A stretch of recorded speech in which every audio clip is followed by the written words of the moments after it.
ನಮಸ್ಕಾರ ಎಲ್ರಿಗೂ. ಇತ್ತೀಚೆಗೆ ನಮ್ಮ ಕುಟುಂಬದವರ ವಿರುದ್ಧ, ನಮ್ಮ ಕುಟುಂಬದ ಸದಸ್ಯರ ವಿರುದ್ಧ ಸಾಮಾಜಿಕ ಜಾಲತಾಣಗಳಲ್ಲಿ ನಕಾರಾತ್ಮಕ ಕಾಮೆಂಟ್ಗಳು ಹೆಚ್ಚಾಗ್ತಾ ಇವೆ. ನಾನು ಹಿಂದೆ ಕೂಡ ಅಭಿಮಾನಿಗಳ ಸಮ್ಮುಖದಲ್ಲಿ, ಮಾಧ್ಯಮದ ಎದುರು ಅಂಥವ್ರಿಗೆ ಎಚ್ಚರಿಕೆಯನ್ನು ಕೊಟ್ಟಿದ್ದೆ.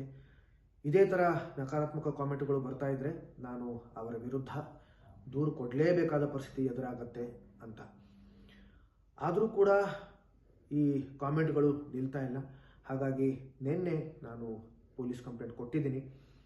ಇನ್ನು ಮುಂದೆ ಯಾರಾದರೂ ನಕಾರಾತ್ಮಕ ಕಾಮೆಂಟ್ಗಳನ್ನು ನಮ್ಮ ಕುಟುಂಬದವರ ವಿರುದ್ಧ ಮಾಡಿದ್ರೆ, ಅದು ಸಾಮಾಜಿಕ ಜಾಲತಾಣಗಳಲ್ಲಾಗಿರಬಹುದು ಅಥವಾ ಯಾವುದೇ ವೇದಿಕೆಯಲ್ಲಾಗಿರಬಹುದು, ಅವರ ವಿರುದ್ಧ ಕಾನೂನು ಕ್ರಮ ಕೈಗೊಳ್ಳಲಾಗುತ್ತೆ. ನಾನು ಇನ್ನೊಂದು ಸಲ ತಮ್ಮಲ್ಲಿ ಕೈ ಮುಗಿದು ಕಳಕಳಿಯಿಂದ ಕೇಳ್ಕೊತೀನಿ, ದಯವಿಟ್ಟು ಇನ್ನು ಮುಂದೆ ನಮ್ಮ ವಿರುದ್ಧ, ನಮ್ಮ ಕುಟುಂಬದ ಸದಸ್ಯರ ವಿರುದ್ಧ